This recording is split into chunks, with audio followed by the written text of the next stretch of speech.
Hello, and welcome to the Autographers Anonymous podcast, where we talk about our autograph addictions. Let's go around the room. Mike. What's up, guys? It's Mike, a.k.a. The Godfather, and I am addicted to bacon. I love bacon.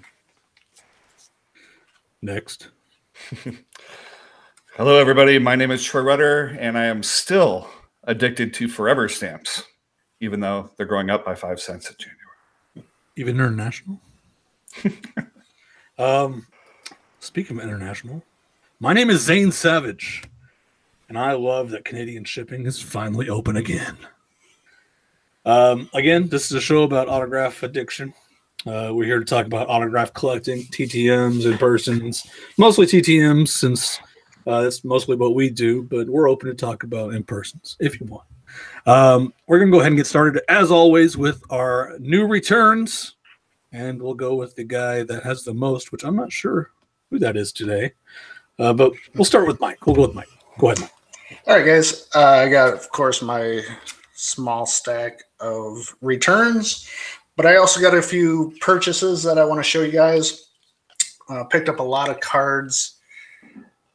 Picked up a Steve McNair, R.I.P. Picked him up because he was unfortunately killed, about 5 years ago. Got this. Jim Kelly. He is pretty much a $50 donation if you want him TTM. Picked this up for the price of all these, for basically the price of his TTM request. And I got this. This is a Wayne Gretzky TTM that somebody got when the window was open. I unfortunately did not get mine back, so I picked this up on a card. Looks pretty. We'll have to do a case again sometime. Hopefully, if they vote for it. I was ready. Also got these. I'm very stoked about this. I got a lot of 2 8x10s. Garth Brooks. I've been trying to get him forever. You guys can form your own opinions of the autograph. I actually saw that on Facebook. I think it's legit. My opinion. But they're two, definitely signed by the same person. Not authenticated. That's why I got them at such a great deal. So a little tip for you guys: if you do your research and are smart about it, you can find some pretty good deals because it's not authenticated. All right, TTMs that came in. I sent to basically everyone on the Tampa Bay Lightning because that's my team, and they're starting to roll in. This is Anthony Cirelli, so it's nice to see current players signing 3 of 3. Just one of the fun ones. You guys know I love my oddball stuff. This is Arthur Fry. He is the inventor of the Post-it note. So here's a 4x6 photo of a Post-it note that he signed. And here's the man himself with a Post-it note on his head and signed down there at the bottom. Tried Patrick Waugh. Did not sign my photos, but I got the pre-printed. It's not pre-printed. It's a pre-signed postcard. Definitely signed, hopefully by him. This is my second or third try trying to get this guy, Martin Kleba. He is the little man in Pirates of the Caribbean. Signed a couple of Pirates photos. He was in a couple of different movies too. The Snow White one. And he sent a Panini Americana card. Or Donruss Americana. I tried to collect that set at one time, and it was tough. Yeah, it's a cool set. Because all those people are con people, and con people don't sign TTM usually. So, all right, this one I talked about, I think either offline or in one of the podcasts. Jeremy Bullock, who played Boba Fett, is now just signing. That's not a good example. You see this one a little better. Just his first name. So just Jeremy. It used to be full signature. Now it's down to Jeremy. And I wonder if he did that contract people from selling. 100%. Yeah, he's big on the cons. You know, he makes his money. That's smart. I've always said, like, I don't have a problem with that. Somebody wants to sign that way and like keep their con autographs separate from their actual TTMs. Like, I totally respect that. And you know, if you look on eBay, people are selling them. You know, you can tell the difference. One of the classiest guys in the NBA, Dirk Nowitzki, signed one, which he's one per, but get him while you can before he retires. 5th all time on points, I think, something like that. 5th or 6th. Definitely top 10. I got this in Edward James Olmos. This is a Miami Vice. He's right there. And I think he won Academy Award for Stand and Deliver. He's kind of a tough signature. Cool. Yeah. Now this is Dave Newell. He is known as the Speedy Delivery Postman from Mr. Rogers' Neighborhood, and he hooked it up. Signed my 3 photos, which I'll show those real quick. Sent 3. These are probably 9x6 postcards. Hold on, I'm not done. Let's see, 4-page letter. Wow. A bunch of Mr. Rogers postcards, Mr. Rogers stickers, a Speedy Delivery DVD movie, a Speedy Delivery book, a Mr. Rogers playbook on parenting, and a Mr. Rogers, this one, I like this, When a Pet Dies. Oh, wow. So he sent me a bunch of stuff. It was a huge envelope. Classy guy. The letter was awesome. Just one of those guys that appreciates his fans. Yeah, and he's also known as the guy who has disappointed me so often when I order a signed Fred Rogers book, and it's always signed by him. Nice. Yeah. I flipped through about every page of the Mr. Rogers book. I'm like, please be signed, please be signed, please be signed. Yep. You guys know, if you follow me on YouTube, that one of my like PCs, I guess you'd call it, is the Kennedy assassination. This one's pretty cool. This is Jeff Frezens. He is the little boy in the Zapruder film. That's on the opposite side of Abraham Zapruder. So that's a shot from there. This is the first day cover that I send to everyone. And then a shot of Dealey Plaza, kind of an overview, and he circled where he was. So that's a pretty cool return. This one, Harry Potter fans, Luna Lovejoy. This is, there we go, Evian Lynch. I sent this to the UK address, and it actually came back from the United States because she was on Dancing with the Stars. And she sent a nice note on this photo. Sent a couple extras. So Harry Potter fans. But she's been great to her fans. She's a great signer. One of my white whales back in the day, Roger Craig. I couldn't get him to sign forever, and finally got him a couple times. But the 84 Tigers were my team growing up, and he was the pitching coach. And somebody made a cool, like, custom card from his playing days. Man, he's still alive. I thought he passed away. He's got to be way up there. This one's cool because I got a sketch. This is the creator of Johnny Bravo cartoon from. Man, that is okay. That's right up my alley. Van Partelli. Right. So he signed What's his name again? Sorry. Van Partelli. Van Partible. But signed all 3. That's him there in the car with Johnny. Signed the 3 photos that I sent, but this is the kicker. On a Cartoon Network Studios post-it, hand-drawn Johnny Bravo. pretty awesome. That is awesome. One from one of the greatest ballet dancers of all time, Mikhail Baryshnikov. Still waiting on him, man. Yeah, this one took forever. So that one was out. If you guys follow me again on social networks, you guys know I'm a huge wrestling geek. The old ECW. I'm not talking about the crap that WWE tried to pawn off. I'm talking about the old in the bingo halls. This is C.W. Anderson. He had some great feuds with Tommy Dreamer that tracked him down. A couple more here. D. Bradley Baker is a great voice actor. American Dad. Klaus. Phineas and Ferb. Perry the Platypus. And from Star Wars, The Clone Wars, he does a few voices. Captain Rex. So that one. Star Wars Return, last one I'll show. Got this in actually today.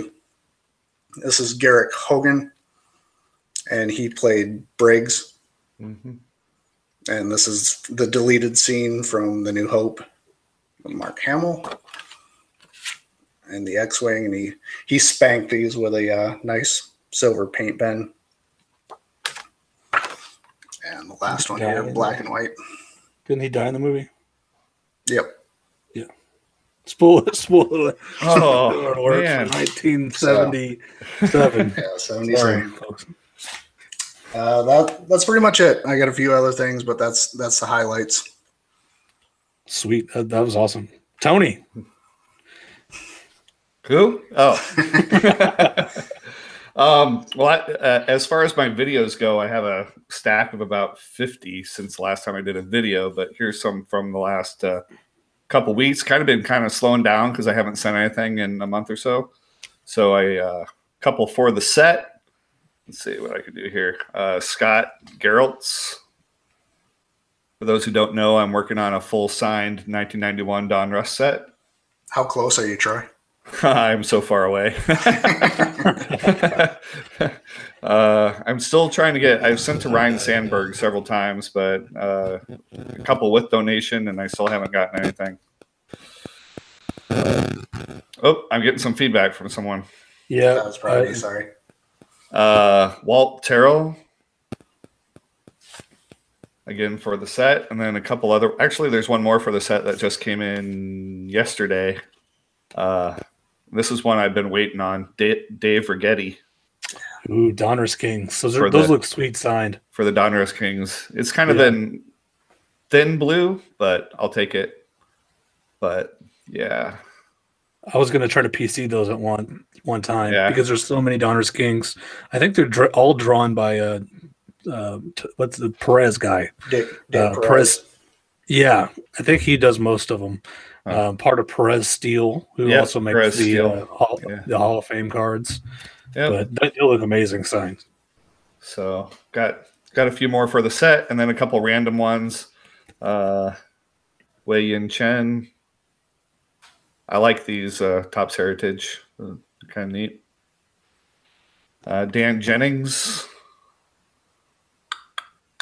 And then a couple hockey. Too bad Summers isn't on here. Peter Duris. That's not Boston. He wouldn't care.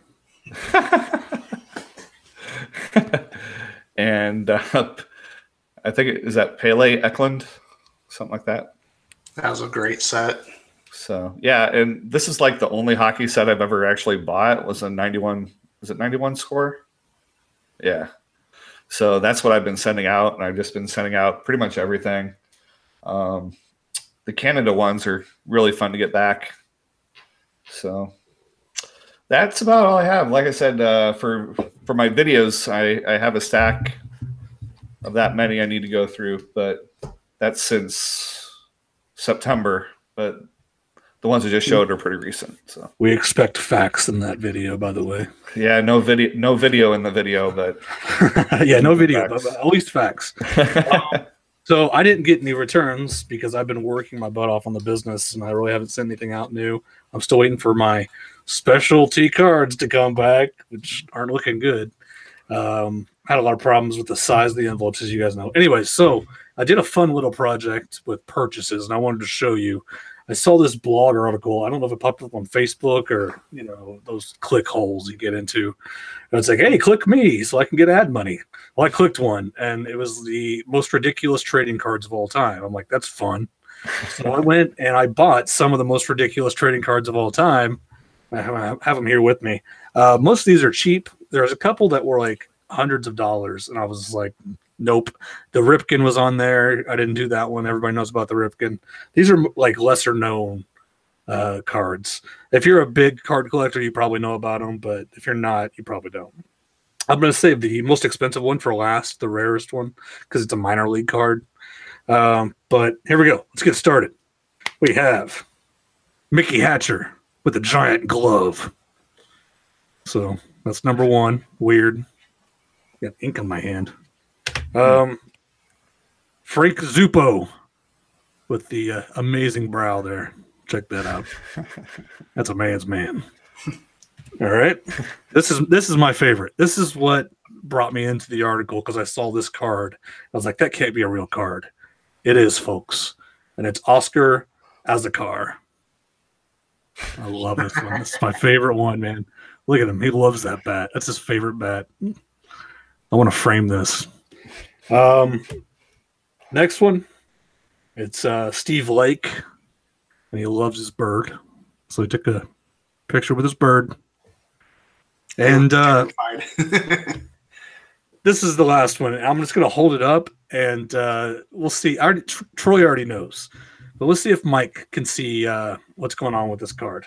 Yeah, and I had seen that once before. So, yeah. Let me see if I can focus it. I'm going to try to focus it in here. This is great for our audio listeners, by the way. But we need an audio descriptive. Yeah, if you want to see these, you have to go over to our YouTube channel and watch this video. Just this section. You can go back to the audio podcast.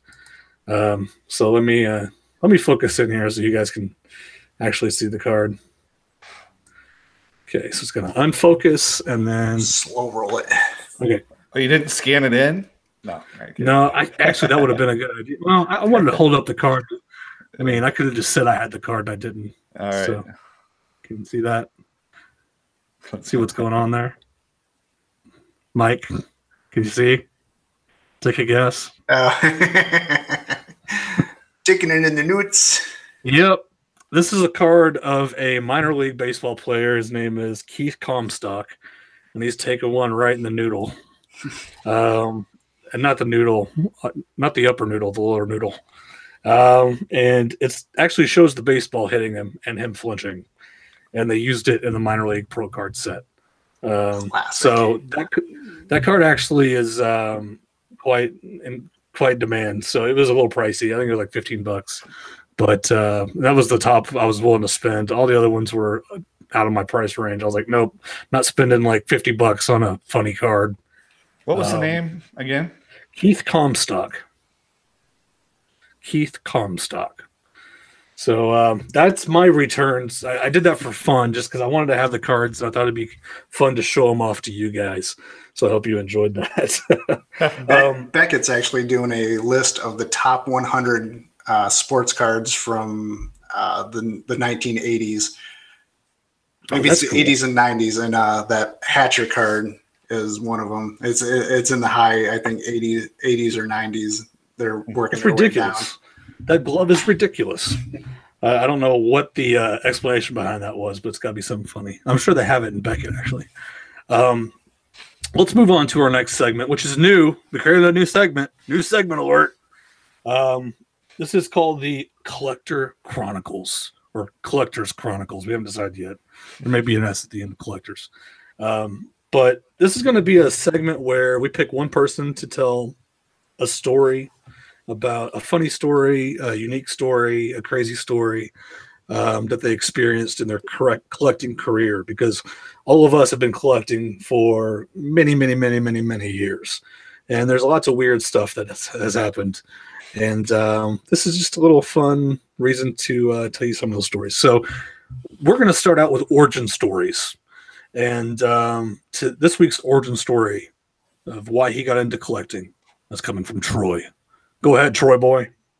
All right, it's Tony, but you know, Tony. Well, I first got into collecting probably when I was a kid. I was probably about, I don't know, 10. And the first autographs that I actually got, this is different than what's in the book, by the way, but I'll get there. We were actually, for the Iowa State Cyclones, we were what was known as a home away from home family for one of the players who later went to the NBA, Barry Stevens. He was a big star back in the 80s for Iowa State, and he was like the first autograph I got because they would come at the games and they'd sell the programs, and inside the program would be this, you know, you unfold it and it'd be a big picture of them, and so you could get it signed. And so I got a bunch of the Iowa State players. But then it was in 7th grade. I was a friend of mine that I just met introduced me to Doctor Who. So this is a Doctor Who origin story. Nice. And at the time, the public television, there was actually a tour. It was like a semi-truck that would go around to all the public access or public television stations. And you go inside the thing and there'd be the Doctor Who console and some props and a head in a glass case or something, some monster from the, you know, the years, I guess. But one of the actresses was Janet Fielding, who played Tegan to Peter Davison's Doctor, who was the only one that I really knew. And so we went to this event, and it was a Q&A. And of course, being a kid, you know, she mentioned this thing. There was this episode called Snake Dance. Man, I remember the name. That's crazy. Haven't thought of that in years. And she played, she got possessed by Mara or something like that. And there was a stick called the Mara stick. And she had this weird laugh in that show. And she's like, and whenever someone asked me to do the laugh, I hit them with the stick. And so, of course, what did I do is I raised my hand. Could you do the laugh? And so I got hit with the Mara stick. Oh, there's so many jokes there, but I'm just going to leave them to be. Go on with the story before I make this not a And so part of that was you got an signed autograph. So that was technically my first entertainment autograph, I guess. And from then, I didn't know what really collecting was, or that you could do this for a couple of years. And then I found this computer network, I guess you would call it. It was called Lexus and Nexus. I don't know if Zane remembers Lexus and Nexus or not, but it was like a library catalog where you could access old magazines and full text before the internet. And so I'd go on there and I'd look up who had who as a manager or something. And yeah, I'd send stuff away and I get back one every 3 or 4 months, you know, and that's pretty much how I started. And then I waned off for a few years. And then obviously I came back later, but this is pre-internet, folks. You had to work. Yeah. you had to put your time in to get a response back, and you sent out a lot of duds. Yeah. Yeah. Cause back then pretty much the only thing you had was their agent or manager, you know, back then. And that's only if they were mentioned in Variety, you know. Exactly. So Brian Swordstrom of Brillsting Gray signed whoever, you know, and say, oh, and then you'd send it there. There was no sending to set addresses, none of that. Maybe there was, I didn't, but so yeah. And plus being in high school, your funds aren't that big for postage, cost money, and photos. You know, it was hard to get photos because you didn't have a high resolution scanner. Right. And you had to walk index cards. You have to walk up hills both ways to the post office, you know, stuff like that. So, but yeah, you know, it's pretty fun to see how that type of collecting has evolved But there's been conventions everybody knows since the Star Trek days, and maybe even before that, that type of thing. And that's where you would share information. You would share information through actually meeting people and newsletters, paper newsletters, fan Yep. club newsletters, and stuff like that. So, Yep. but Fun times. Yeah. But it was really like one every 6 months back then, and then we had like the apartment building was one of those things where the regular mail was locked, but anything oversized was just in a bin underneath. And so it's like, come home from school and see if there's something left in the little sorter there. And you're like, oh, I hope someone didn't steal something. Take it. Yeah. So. Craziness. Well, that's a great story. I appreciate you telling that. And you'll get to hear ours in later episodes. So look forward to that. We're going to move on to our main topic for today, which is a pretty short topic, because I think we can all answer it within like a minute. But let's try to extend it out past that. All right. It's what do you do with your fakes, your auto pens, and your sex? I mean, secretarials, people. Come on. Get your mind out of the gutter. So what do you guys do with those? Do you throw them away? Do you keep them just in case? Do you sell them on eBay like a douche nozzle? What do you guys do? Well, I'll go first. I guess for a long time, I would just write fake, not real on the back and kind of file them, just so if something ever happened to me or something, someone didn't think they were real. But after a while, I started just shredding them if I knew for certain that they were auto pens. And so on camera, I'd call it Brodericking, because Matthew Broderick was known for sending auto pens or secretarials. I forget what it was. And so when I got one, I ripped it up and I threw it over my head type of a thing. But pretty much I did shred everything. And I think I shredded a good one of Matthew Modine that I now think was real. So, but think of all the views you got from the shredding. Was it worth the sacrifice of the Modine? I didn't film it either. I didn't film the shredding. Gosh. Yeah, I know. But so that's what I do. I get them out of my possession as soon as possible. Or if I don't, I definitely write fake, not real on the back, just so nobody tries to, if I did. Absolutely. Yeah. That's my worry too. Mike? Well, with the secretarials, we don't know 100%. You can send them to a third-party authenticator and, get their opinion on it. So if it's signed and it's not an auto pen, I still stick that in binders until, I make up my mind, but I file those. Auto pens that are very obvious auto pens, I have a file cabinet type thing, a little portable one. I just shove them in there. I'll throw out this name, see if you guys remember this, Studio Fan Mail. Oh yeah. Yeah. So Studio Fan Mail was, you could send emails to, big one was Angelina Jolie at studiofanmail.com or whatever it was, and you could assign photo, but they were all auto penned or preprints. Mm-hmm. I've kept all those. It was something to do back in the day, and they'd send them out for free, and you'd come home and be like, ooh, something in the mail. But those are obvious, not real autographs. Right. Real fast, I just want to jump in. If you want to get really depressed, go to Star Tiger and scroll down anybody who had Studio Fan Mail and see how many probably authentics there are. I know. Of the same photo. Like, really depressing. Yeah. It's not like they used an auto pen machine and signed different variations. It's the same exact photo signed in the same exact place, and very obvious that it's not real, but people are like, ooh, it's authentic.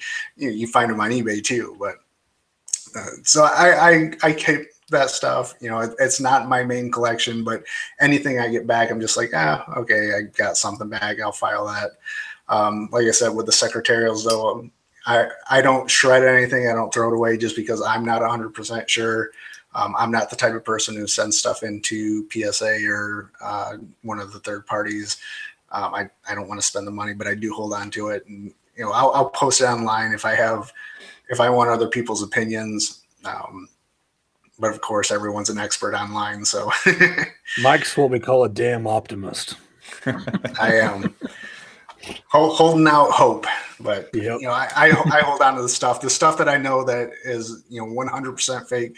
I just throw in the garbage. I've got a couple of those. I think Kendra Wilkinson back in the day when it was, what was the show she was on with the 3 Hefner girls next door or something like that. I have no idea. Yeah. the Hugh Hefner girlfriends, but it was it looked like a 3rd grader wrote it, and it wasn't even close to anything online that her autograph looked like. So I was just like, garbage. Yep. But that could have been authentic. You could have thrown away an authentic. You don't Could know. have. Now, I am similar to you, Mike. I wish I would have thought of the shredder idea and filmed it, because I think you can get a lot of views that way. But I have a death pile, just a pile of stuff that's junk. It could be photos that I get back that are like, sometimes they would send stuff that was not signed. It's just a regular photo. Some of those flyers you got from like the Fred Rogers guy. Stuff like that goes in my death pile. And it's just promotional materials, stamp signatures for sure, auto pens for sure, secretarials hang around in my books if they have a chance. So I'm pretty much in the same boat with you on that. But I'm going to start tagging everything. I need to go through and tag everything probably not authentic like Troy does, because I also am in the same boat. Is if anything happened to me, I don't want people thinking this stuff is real, because I see too many times an estate sale of autographs and it's like, oh, that person wrote to studio fan mail 500 times. That's worth nothing. So I don't want to be that guy. So, got any Gene Wilder in your death pile then? No. Gene, actually, you're worried about the... Oh, yeah, he did start signing stamps. The stamp, yeah. Dude, I found this address, dude. I'm the one that like pushed it out there. So like he signed with that L, like that wasn't a loop. It was just an L that was away from the signature. And I put that in my maybe pile or in my book. And I was like, I'm not sure on this because it's weird. Well, it turns out there was a Pop Century set that had a certified auto from him, sticker auto, had that single L in it. So I'm like, I'm good. This one's legit. So anyways, I'm kind of in the same mixture of both, because I really want to start marking my stuff. I need to get on that. So a little lazy. Let's go ahead and announce the winner for the giveaway the last show 3 weeks ago. Did we apologize? I don't think I apologized. I apologized for not having a show last week. It was late notice. Thanksgiving got in the way of some stuff. Plus, Stacy Schaefer was sick, and it was just a combination of bad timing. And we didn't notify you guys in a short enough, long enough span. Yeah, long enough span. So we'll try to do that better next time. We'll get alerts out on Twitter and Facebook faster, so you guys will expect a show that day. And we're like, oh yeah, by the way, we're not doing it. Kind of crappy on our part, my part. So the giveaway 3 weeks ago, we gave away Troy Boy's book. Great book. If you haven't got it, go over to Amazon, look up Troy Rudder autographs, and just buy that book because it's great. But the winner, and it was a Instagram contest, is Victoria Terrell. Victoria Terrell, congratulations, you won the book, signed by Troy Rudder, going to be sent to you. Just I already sent you an on Instagram. Just go ahead and send us an email, and we'll get that out to you ASAP. And this week, what's up for grabs? Why am I watching this show? To get free stuff. That's what you're thinking to yourself. What am I going to get this week? Well, here we go. Bam. Nick Cannon. So one washed up star, certified auto. And what do you know? He's got a little buddy over here named Jamie Kennedy, another washed up star, another certified auto. So, I mean, if you like their comedy or, whatever, I don't mean to be so harsh. And you can get their autograph. All you have to do is enter by going to Facebook and answering the question, how did you get into autograph collecting? And if you don't collect autographs, you collect trading cards, you want to tell that story, go ahead and tell that story. Just post it on our wall. Just go to Facebook and type in Autographers Anonymous. Will pop up. We're first ones. So post on our wall. Tell us how you got into collecting. We'd love to hear your story. If there's an interesting story, maybe we'll talk about it next show. You never know. So that is the contest for today. Let's move on to the most popular segment in the show so far, the case against. And this actually, I was going to play the intro, but whatever. So this is the case against Uma Thurman. This was voted on last show, and we have done our research and come to our conclusions. Now we must banter and see if we hold the same opinions at the end of the show, and then we'll vote and see how we as a group feel about the new Uma Thurman signatures coming from the Via Venue Broadway show. I think I know where Mikey stands. Do you want to go ahead and start, Mikey? All right. I've got a dog in the fight. I was one of the guys that sent to Uma Thurman. Signed 2 of 2. This is the Kill Bill. And, of course, Pulp Fiction. So I sent probably early to mid run of the show. And I saw, the first returns, then I sent mine, and then I saw the end of the show and stuff was coming back from Via Venue post show.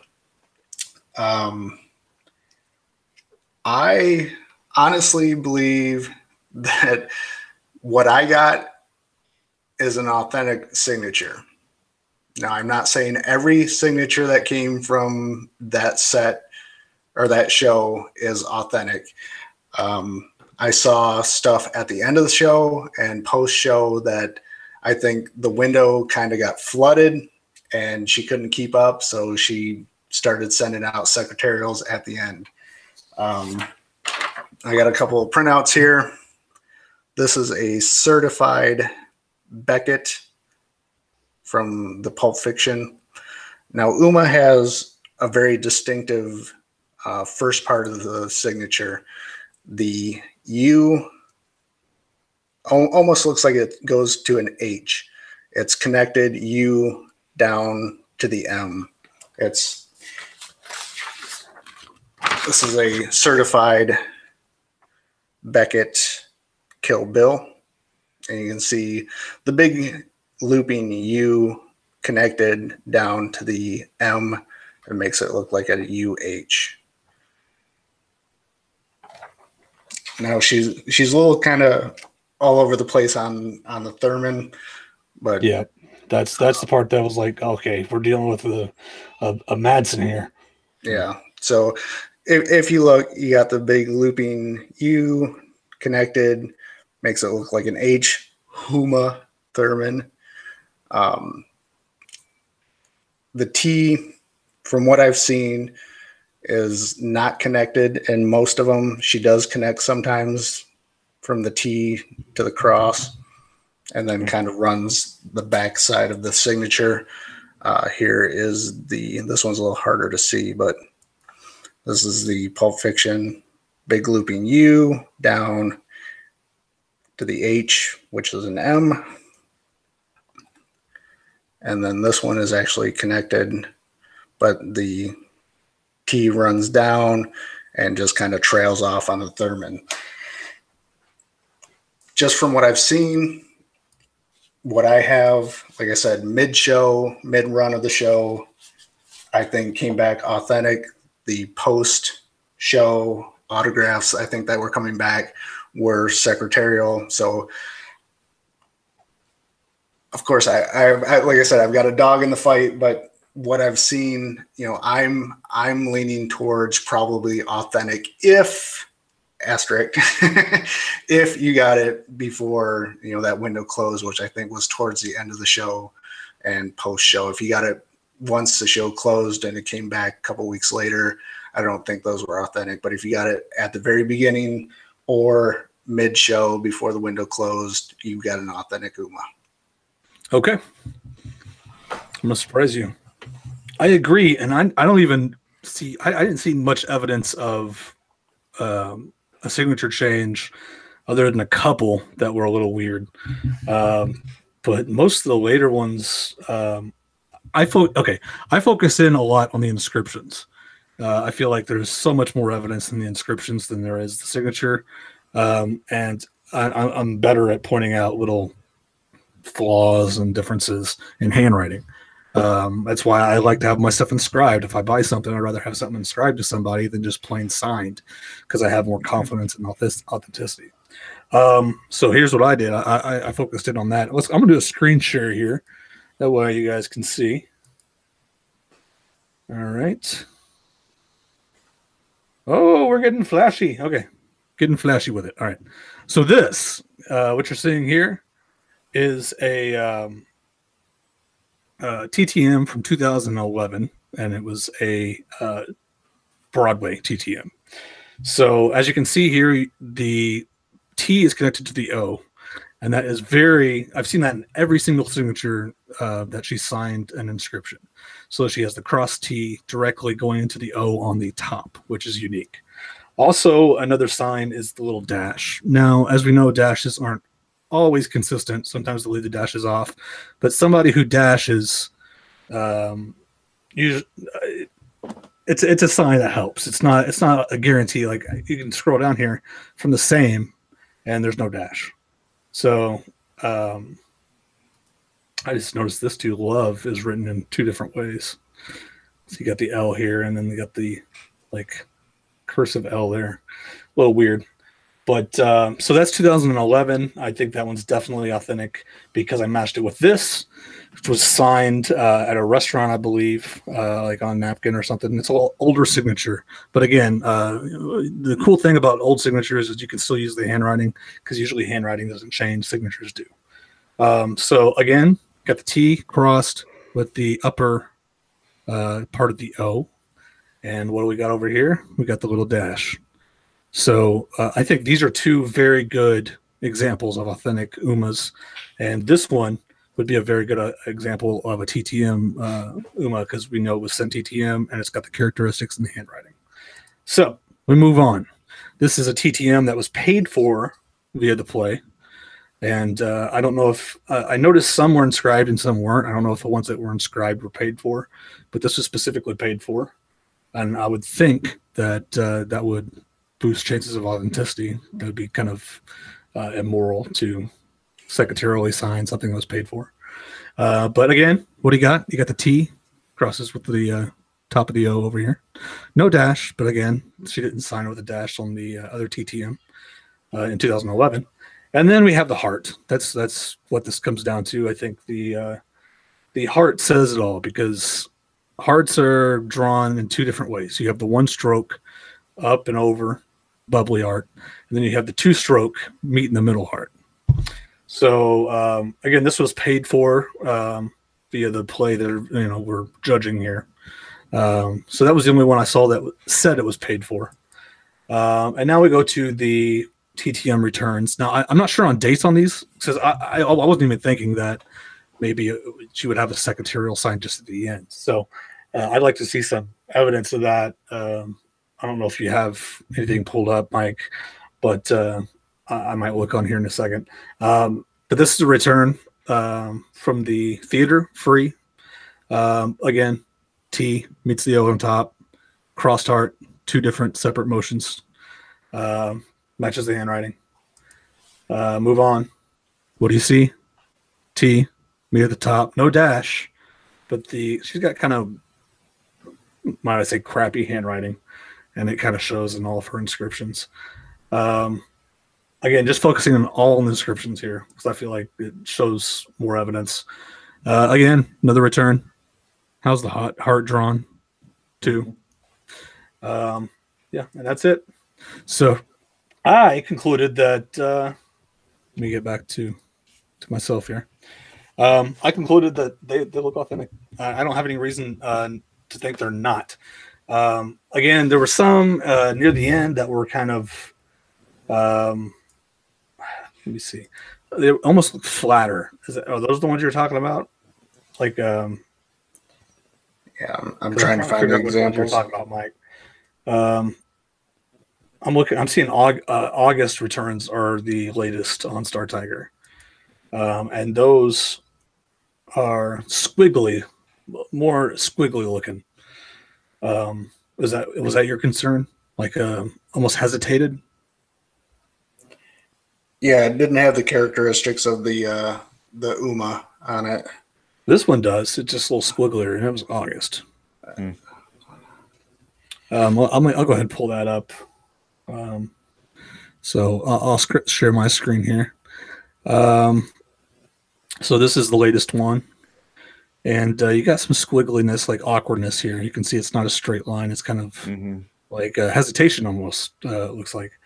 But I would say if you want to see hesitation, where's her certified auto from 1996?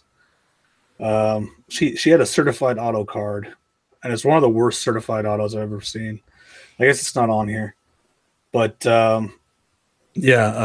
hesitation is, I would say, one of her characteristics that's thrown in every once in a while. Her certified auto in like 96, I know it's 30 years ago. Oh my gosh, I'm getting old. No, it's 20 years ago, right? Yeah, 20. It's 20 years ago, but I found it quite common in her signature. Do you have any evidence to combat that, if that's what you're talking about? Because UH kind of looked similar there. Yeah, I'm trying to find the examples that I was looking at. And we want to hear from you guys too. If you have any opinions on this, feel free to type it in chat. We have several people in chat right now, or you can just go to the Facebook page and battle it out. What do you think, Mr. Troy?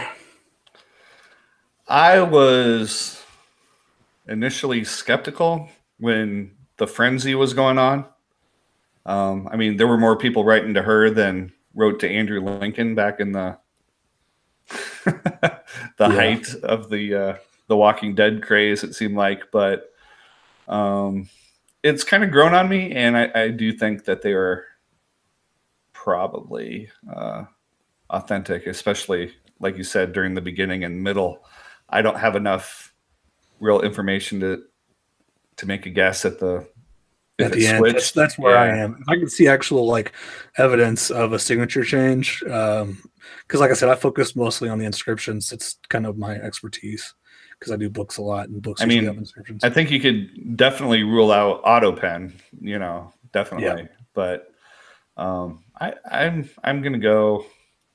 Well, I'll wait until you call the vote, but yeah. Yeah. Yeah, I don't know if you can see this. Hopefully we don't get feedback, but I guess it's more the last name. Yeah, I guess it's pretty much the same. Like I said, my main focus was the U and the M, which kind of looks like the H. It's hard to judge something by the last name because it just trails off. There's not much to it. It's garbage. Yep. Well, I don't see enough evidence to say that started being secretarial, because her signature. I'm gonna pull it up because it's crazy how bad that certified auto is. Let me pull it up.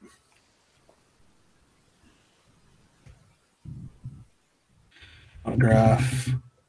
Was it Batman and Robin? Yeah. Poison Ivy. Found it. They called me Mr. Freeze. Okay. Open link in your tab. That's my favorite Batman movie. Okay, here we go. Certified auto. I'm gonna screenshot it one last time, folks. And let's take a look at this amazing autograph here. Uma Thurman. Certified auto, Poison Ivy, autograph series. Look at that beast. Yeah. I don't know. I've seen ones actually worse than that. I've seen actually ones with hesitation in them from that set. So this is actually one of the okay ones. But yeah, I don't know, man. Now that I'm looking at it, that one looks okay. I swear some of them are worse than that. But anyways, do we want to take a vote? See where we stand on this. Do it. You ready, Mike, for the vote? Yep. All right. Official vote. We go. Our bars are definitely authentic, probably authentic, neutral, probably fake, definitely fake. Okay. I will never vote definitely authentic. I just think it's irrational. So the highest I will ever go is probably authentic. And I think that's where I'm going to sit. I'm at probably authentic. So, Troy Boy, I think you've already said yours, but go ahead and say it again. Yeah, I guess I would go probably authentic for all of the via venue ones. I haven't seen any from agencies or managers lately, but the via venue ones, yeah, I'd say yeah. 2 probably authentics. Mike? I am going to go probably authentic. If you scored one through the via venue back when she was signing, that's a A-list celebrity that was gracious enough to sign, I think. Yeah. Awesome. Congratulations. I usually try to be as skeptical as possible on this stuff. So I look for flaws. I want to find flaws because I want to have points to argue against Mike, who's a damn optimist. Yeah, I think we're coming to the consensus, probably authentic. So if you got one of those, congratulations. And if you disagree with us, let us know why you disagree with us and show us your points and pictures. And we need evidence. Not just opinions. So, you guys got anything to promote this week?